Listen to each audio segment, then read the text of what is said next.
Bienvenue à tous. Aujourd'hui, je vous parle de la maladie de Lyme. Je vous explique les 3 stades d'infection de la maladie.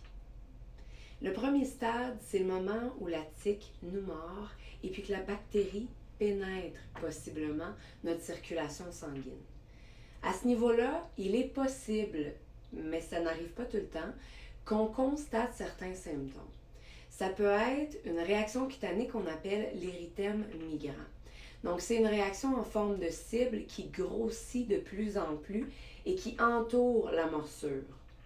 Ça peut être aussi des symptômes grippaux qui apparaissent. Donc, si on se rend compte de ces symptômes-là à la suite d'une morsure, eh bien, il est possible d'aller chez le médecin et le médecin va nous prescrire des antibiotiques et ça va être plus facile d'éradiquer la borréliose.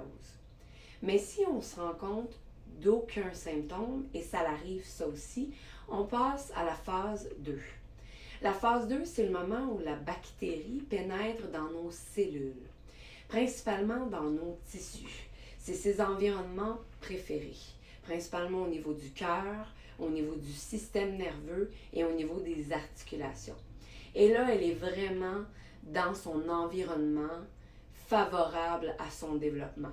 Elle est bien, elle a tous les nutriments qu'elle a besoin pour survivre. Elle a même la possibilité de dégrader nos tissus pour utiliser nos tissus comme source de nourriture propice à sa prolifération. À ce stade-là, eh bien, c'est un peu plus difficile d'éradiquer la maladie. Mais on a quelques possibilités, du moins pour stimuler notre immunité. La phase 3, c'est la partie qu'on appelle chronique de la maladie. C'est le moment où là, on va vraiment constater une dégradation importante au niveau des tissus touchés. Que ce soit encore une fois les articulations, le système nerveux ou les tissus conjonctifs du cœur, on va vraiment voir des moments où il y a beaucoup de douleur et des moments aussi où il va y avoir une période d'accalmie, donc moins de symptômes, mais la bactérie est toujours là et c'est vraiment plus difficile, dans le fond, de s'en occuper et de la traiter.